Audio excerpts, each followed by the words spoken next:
Today, you'll get a clear, no panic plan for perimenopause and postmenopause, what's really happening in your body, and what you can do about it this week, and 5 actions to start rebuilding strength, sleep, and mood without fear. If you learned something, don't forget to follow on our channel and also follow on YouTube at Stacey Chillemi Advisor. One tap helps more women find real help. Now, my guest, Dr. Natalya, is a woman health practitioner, and she helps women by treating midlife as a biological recalibration, not a decline.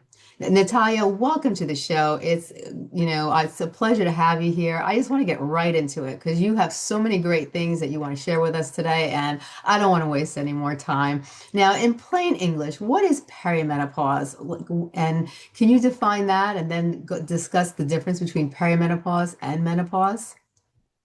Well, that's a great question. Ultimately, the easiest way to explain it to women, menopause, it's essentially just one day.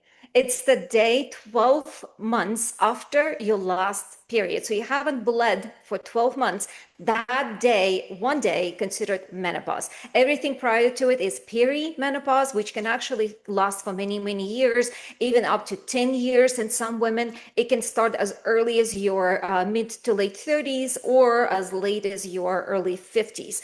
So it's very individual. There's ultimately, in my opinion, there's no norm. There is more of like a midline where most women experience it. But if you experience it later or earlier, it's just your metamorphosis, your body going through transition. I call it sort of second puberty, if you will, but ultimately, it's probably the wildest storm you ever gonna go through your whole life. And my main message, what I want every woman to hear, if you are going through the storm, be kind to yourself, love yourself through it. It is a metamorphosis. You are going to emerge strong. And at the end of it, as you go to postmenopause, there's a lot of peace and kindness, and you're going to be a different woman. You will transform into a different woman. So, as you're going through a storm, my job is to give you information, true biological information, not to try to sell you something. I'm not going to tell you that you're missing magnesium supplement or you need to take this or that, because ultimately there's no universal medical advice because every woman experiencing menopause is completely different. You just need to know why you're experiencing certain symptom and not be afraid of it. Take it as of transition, and the transition is beautiful. It's a part of your journey, and it's part of being a woman. And in my opinion, being a woman is a blessing. I love being a woman. It's fun to be a woman with all the crazy quirks and the storms we go through. It's so true. Now, what actually changing hormonally, and what's the symptoms that are most common from early to perimenopause to postmenopause? Because a lot of times, like I was mentioning earlier, people get these symptoms and they don't even know what's going on with their body. They don't even realize that they're in perimenopause or they're going in menopause. I had a friend that was in menopause. She had no clue she was in menopause until a doctor one day told her. And, so what are some of the signs and symptoms that people can look for? The probably most telltale symptom is the changes in your cycle. Mhm. Although I will also say that with caution, because sometimes women will experiencing changes in their cycle because they're in extreme stress, or they're lost a lot of weight, or they're athletes, for example. So low body mass, specifically percentage of body fat, can also throw you into that hormonal deficiency, specifically estrogen, which might create changes.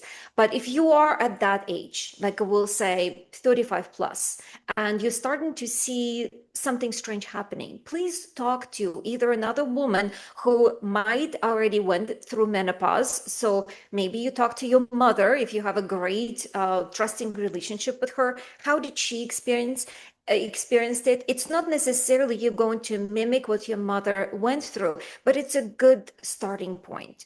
So very often mothers and daughters experiencing menopause similarly. So to get that experience and that wisdom from your mother, if she went through it, it's a great starting point.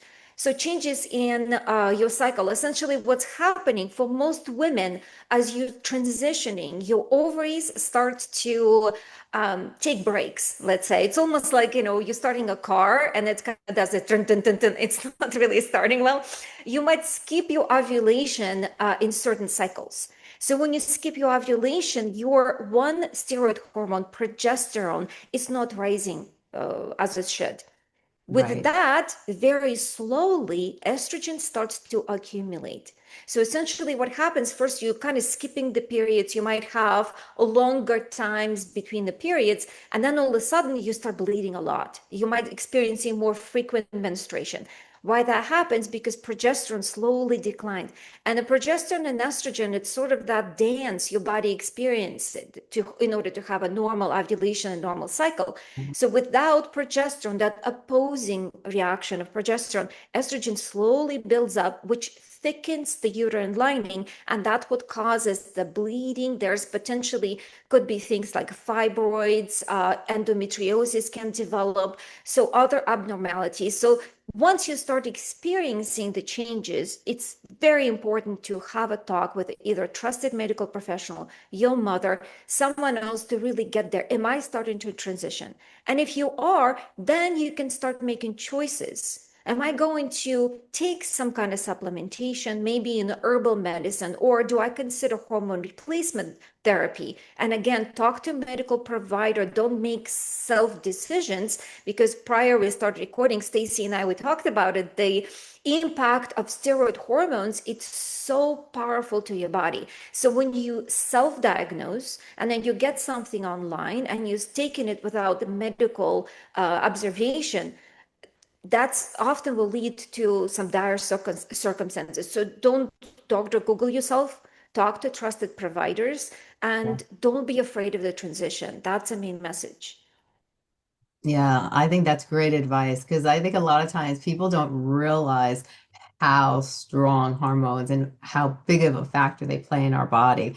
They control everything. I think wasn't it estrogen that it controls over 400 functions of the body, or is some insane number like that? Yes, It's like yes, a really high number. So when you think about that, estrogen controls like, somewhere around the 400 mark.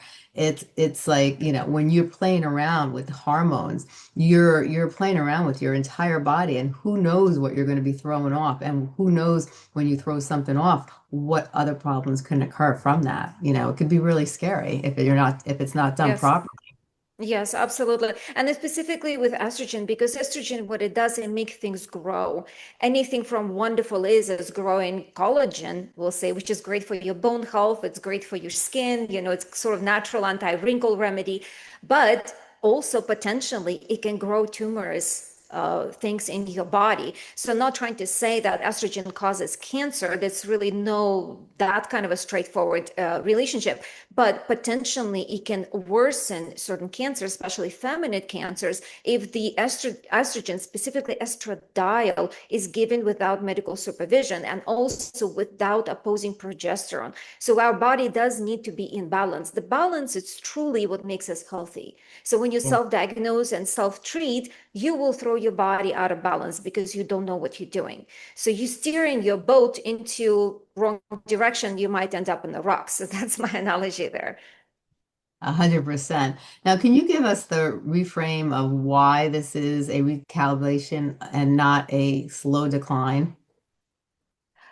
Well, it's natural for female bodies to go through transitions in life. So anything from a little girl transitioning into puberty, we have several years of fertile life. That's when Mhm. woman is ready to give birth. She is fertile. She might have pregnancies, might have children if she chooses so. Fortunately, in 21st century, women now have a choice. Not like it was centuries ago, right? We don't have to be Yeah. mothers if we don't want to. But if you have children, that's the age when you're fertile and you're cycling normally. And at some point, your body is not strong enough. And that for your own preservation, you need to preserve nutrients, the bone, the muscles to yourself. So body stops ovulation and then prepares you for that second part of your life. And it's ultimately beautiful golden years because your ovaries do go on a permanent vacation. And Mhm. the important thing is to remember the ovaries is not necessarily the most important thing what defines women. Now we Right. have other hormones that become very dominant in our body, Yeah. specifically adrenal gland that becomes the most important endocrine hormone or endocrine producing organ in our body. So taking care of your adrenals ultimately trying to manage stress. It's the most important strategy post-menopause. That's how you preserve your body.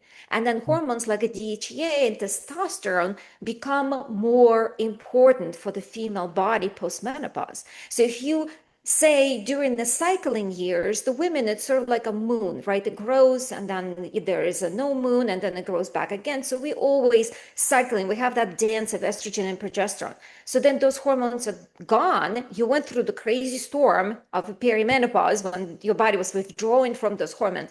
And now you want testosterone essentially, and then DHEA. Those are more male dominant hormones. And think Mhm. about men, they're a lot more steady. They're not like us, they don't cycle. So once you Right. go the post-menopause, you become more steady, you think more clearly. So when Mhm. you don't really get so obsessed with the loss of what happened and you look at it as a transition into a different woman, that's Yeah. essentially what a transition is. And those Right. hormones are still powerful. You still have those different hormones, and they are supporting you at a different kind of level. I love that. Now, for listeners who are anxious right now, what's the first common step she can take in the next 24 hours? The most common step is guard your sleep. Hmm. A lot of women suffer with insomnia as they go through perimenopause. A lot of Yeah. it has to do with estrogen withdrawal because estrogen and progesterone specifically, progesterone, it's sort of the hormone that eases us. It makes us soft, feminine, relaxed. So since we already established that progesterone is the first hormone we kind of lose, it declines rapidly. A Yeah. lot of women experience the insomnia. So address it early. Guard your sleep. Start certain rituals at night that helps you to put yourself to sleep. And a certain way, as we were teaching our babies to fall asleep when they're first born, your body loves rituals as well. So when you Yeah. establish it, whatever that could be, maybe reading before bed, taking a bath, do dry brushing, stretching, it has to be your own ritual you created for yourself. You Right. repeat it every day, and then you have that good restorative sleep. Your transition will be a lot easier. And Hmm. if you are running on a low sleep, your stress hormone cortisol will continue to increase, and your adrenal glands, which becomes the main gland, as I already mentioned, becomes very drained. And with a drained adrenals, with what we call it adrenal fatigue, menopause becomes a very miserable experience, for the better word of it. Yeah. Oh, 100%. Now, when sleep goes sideways, what's your 2-minute night reset and one evening habit that can help most women? I would say what works for me, but again, I don't want every woman who listens say, "Well, now I'm going to do this." Um, Me, I am, well, I believe in zodiac signs, so I'm a water sign. So to me, water is my healing remedy. So for me to Mhm. take even short bath, that's the most ultimate relaxation. If I ever travel, and travel is extremely stressful to me, unfortunately, I do travel a lot. I try to find a hotel room that has a big tub so I can take bath before I go to sleep. Yeah. Um, if you cannot by any means get to the bathtub and then the water is a healing remedy for you, then do a hot cup of tea.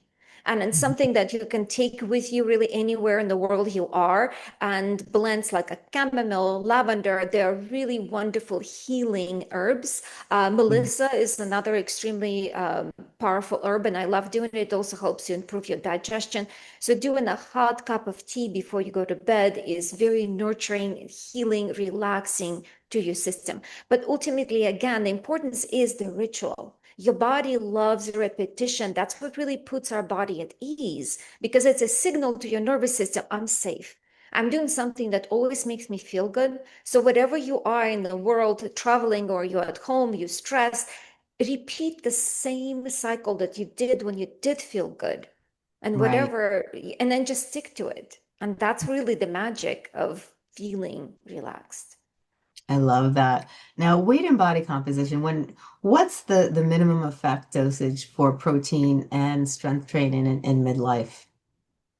The strength training is extremely important because what happens to really all of us with decline of estrogen, our body will start to make less proteins, and specifically the collagen. That's what we start to lose. The skin thins out, we get more wrinkles, that sagging starts to kick in. But what we don't see that's happening underneath our skin is a sarcopenia. It's a muscle loss. So to Mhm. prevent the muscle loss as well as collagen loss, it's extremely important to give your body building blocks. And what are the building blocks? Obviously protein, because without protein, you cannot build your own protein. Any Right. protein you take, and I'm not saying go get some expensive collagen supplement. If you have it, Mhm. great, take it. Just, don't keep it on the kitchen counter. Put it in your body if you paid for it. But Right. ultimately, protein, healthy protein from any source is the great and extremely important addition to fight that atrophy of your skin, atrophy of your muscles. I Hmm. never been a big fan of saying, oh, you have to have 100 grams of protein per day, because ultimately what it does, it adds sort of anxiety to body. Trying to Yeah. have size, good size of protein with every meal you do. If you have a Right. collagen powder, put it in your coffee. Easiest way of, getting some kind of protein into your body as early as possible with a cup of coffee. If Right. you like drinking bone broth, make your own bone broth. And then you can throw a lot of herbs to it, like a cinnamon, for example. Naturally, that's what we call it, a pho soup, right? This pho soup Yeah. has a cinnamon there. Cinnamon also helps to increase your insulin sensitivity. So it's kind of like another thing we start to struggle with. We gain weight because our body kind of starts not to be so sensitive to insulin. So then we get more fat from any carbohydrates we eat. So Yeah. adding little things to it, knowing their nature already give us so many wonderful tools, and you can Yeah. just throw it into your everyday. And then the weight training, a lot of women, what they tell me, I don't want to be bulky, so I don't want to pick up big dumbbells. And it's completely opposite. If you are Yeah. picking up big dumbbells, and I urge you to start doing at least 20-pound dumbbells, as much as your grip strength can handle, and start Right. doing squats with it and lunges, trust me, your risk of having a hip fracture and muscle atrophy at early age significantly declines. Because with Right. decline of estrogen, unfortunately, you starting to swim against the tide, you really, that loss is very rapid unless you put stress on the body, give it to Yeah. tools such as protein to preserve what you unfortunately starting to lose more rapidly. Oh, 100%. I agree with you.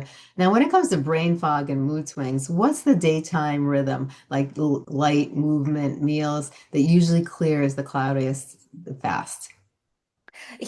Honestly, there is no fast way to brain fog, right? Mhm. The reason brain fog happens because our hormones, estrogen and progesterone, are very, very tightly linked to functions in our brain, to the neurotransmitters, the molecules in our brain. Like, for example, progesterone is linked to dopamine, which is that, hormone of confidence and satisfaction, and then Yeah. linked to GABA. And GABA, that's the neurotransmitter of relaxation. So obviously, when those hormones, I'm sorry, neurotransmitters start to decline, you will start to experiencing Yeah. shifts.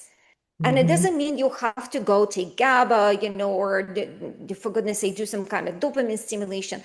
More so important, you need to manage your relationship with stress. Stress is unavoidable. But if you constantly find yourself at the state of anxiety, that's the Yeah. biggest distraction to your memory, to your brain function, and to everything that follows. So when you're Yeah. experiencing brain fog, I mean, yes, you can take a little supplements like a 5-HTP, which is a precursor to serotonin, for example, which will make Yeah. you feel a little bit more eased, but it's not a medical fix.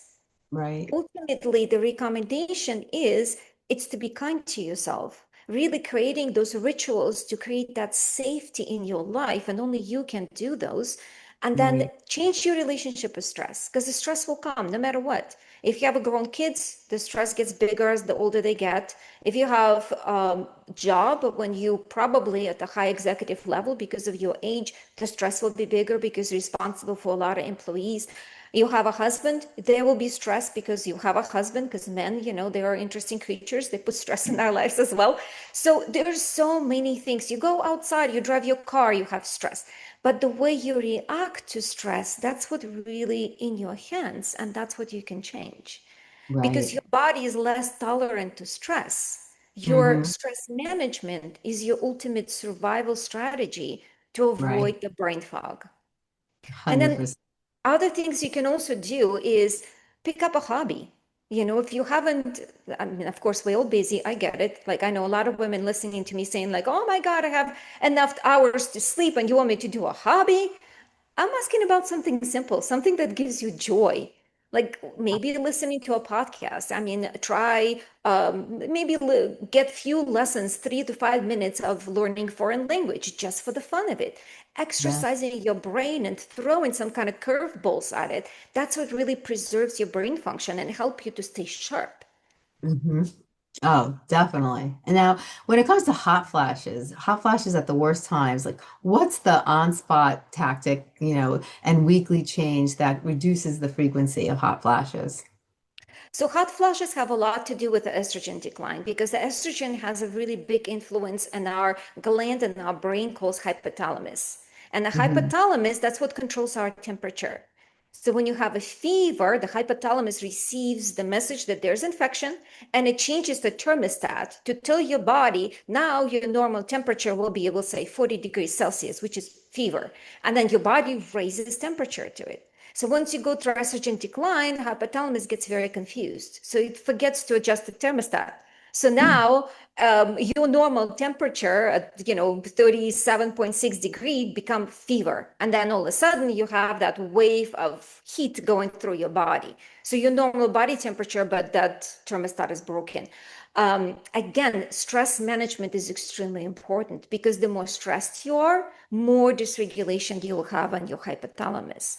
You Right. can certainly, if you have a relationship with a good functional doctor or an herbalist, explore herbal medicine. There's wonderful remedies because herbs do have energies. They are cooling herbs there, so you can drink like herbal teas, for example, to put your body into more of that cooled stage.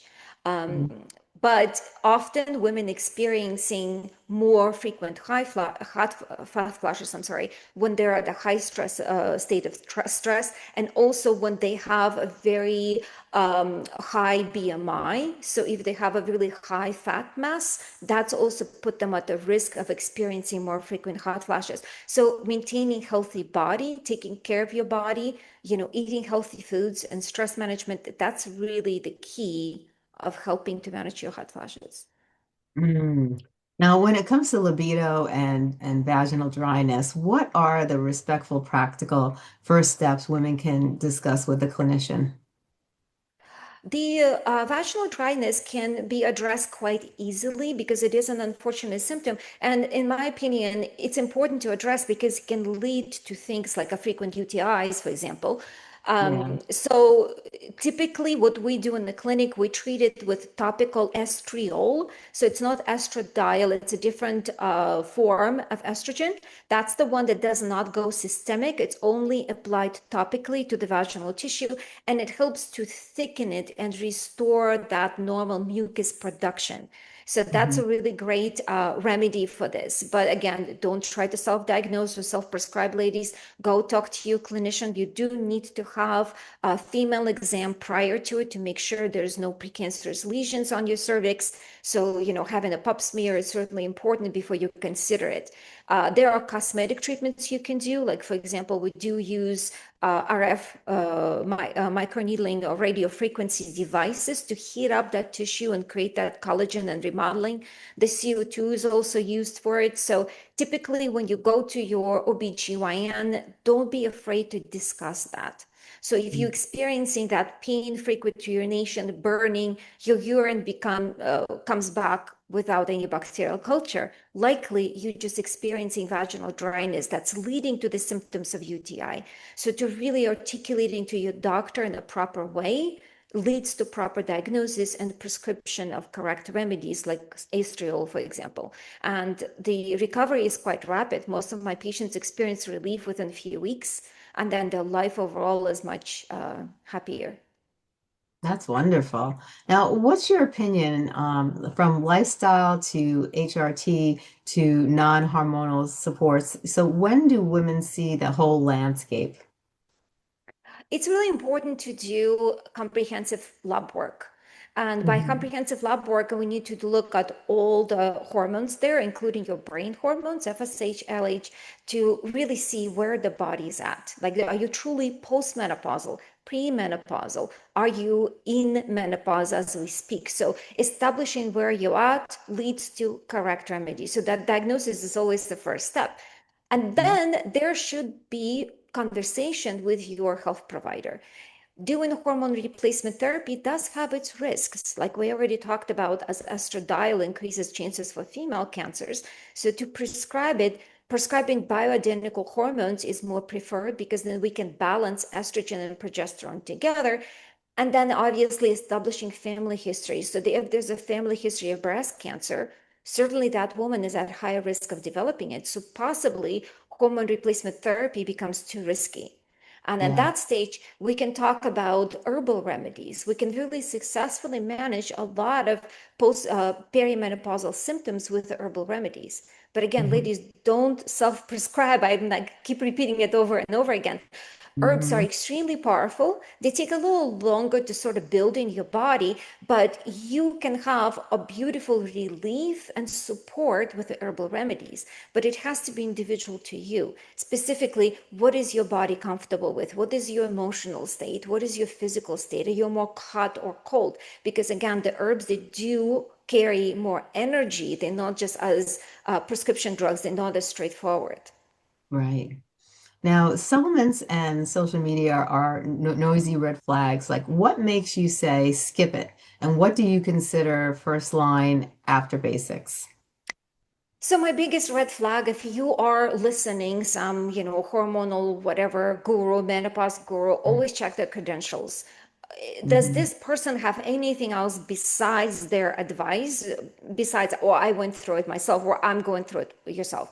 If the woman just sharing her experience without selling something to you, that's great. It's great to have a community. It's great to have that sense, the other women experiencing this. And trust me, yes, they are. There are millions of women experiencing this as we speak. So the sense of community is already very strong relief because again helps you to manage the fear, the stress, the shame of going through this.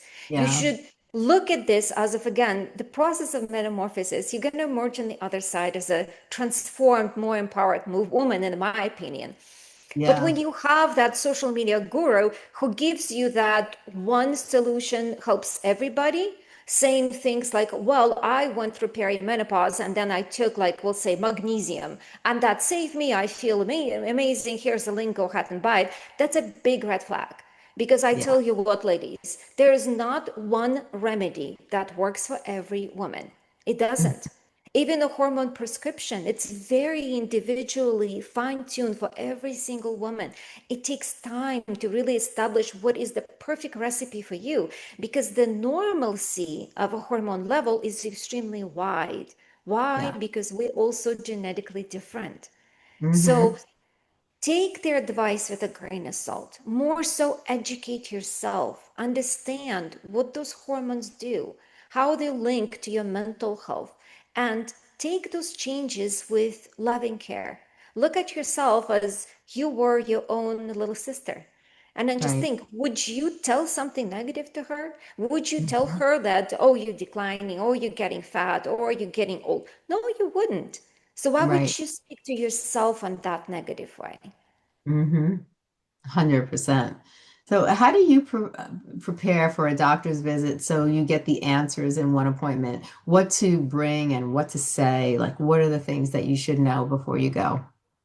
The most important thing, you should track your cycle. So you should bring very important information. When was your last cycle? How long did you bleed? How many tampons pad did you saturate? All that is extremely important information. It's important to tell doctor how many pregnancies, miscarriages you had, what other pertinent OBGYN history you had, at what year, at what age you start menstruating. All that creates the clinical picture. Yeah. Important to tell about your family history. If there's any history of female cancers, any other female diseases, the doctor needs to know it. It gives them more of a broader picture.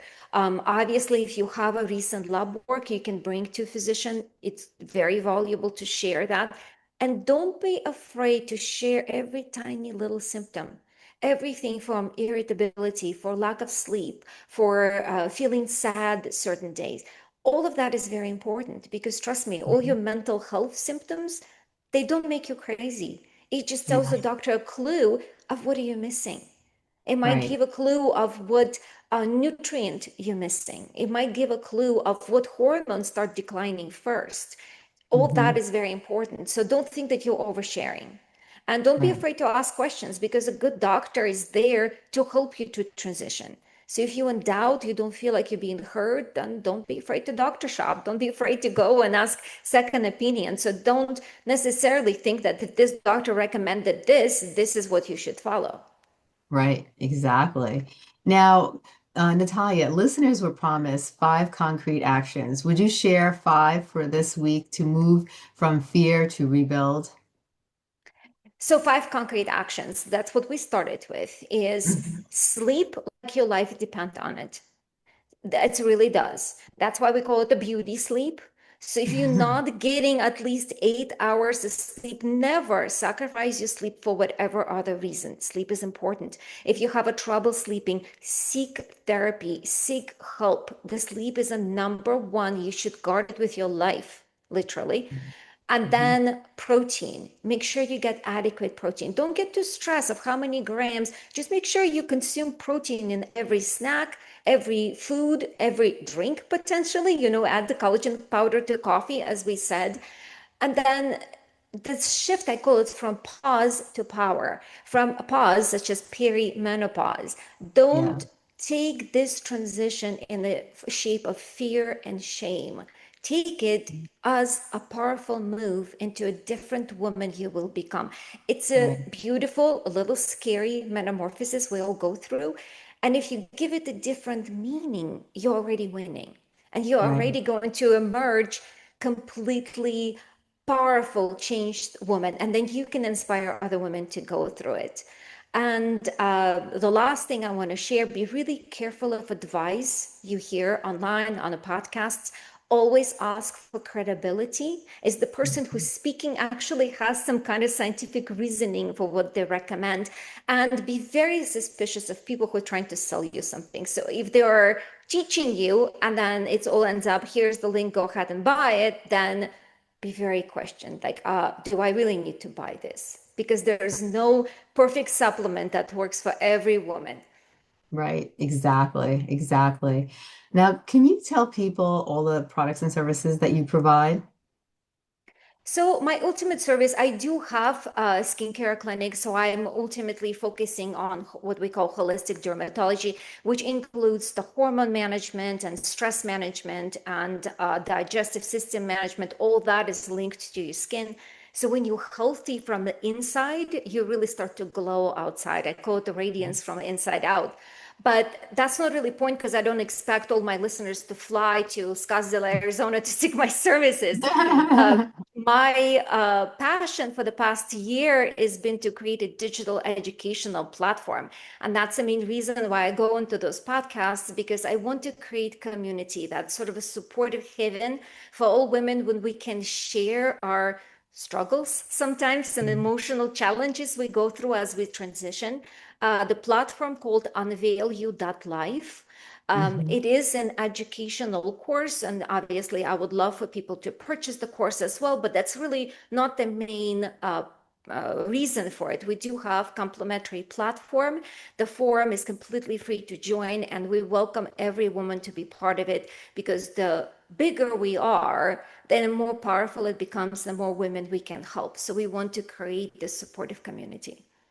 I love it. And where can people find you? It's on the web, on unveilyou.life. You can plug it in right now on any device and see it, and we're happy to have you. Oh, I love it. Well, Dr. Natalia, this has been amazing. I'm so glad you came on the show. You answered so many questions that so many women have inquired about that, when you're going through changes, it could be very devastating, it could be very scary, and it changes your whole body, from the inside out. And you really need to have the right guidance, the right help, and you need someone there who has knowledge in the field to kind of guide you along so everything is done appropriately. And I thank you so much for just caring so much and taking the time to help so many women really get their life back. Because once you start going through your changes, if you don't really stop and take care of it right then and there, and be proactive, you can go through a lot of really hard changes that could really affect your life tremendously. So I thank you so much for doing what you're doing, and I thank you for being you. And I'm really excited to see this new course and to really experience what you have next in store. Thank you for having me, Stacey. It was such a pleasure. Thank you. Thank you. Thank you for being here. You have a great day. You too.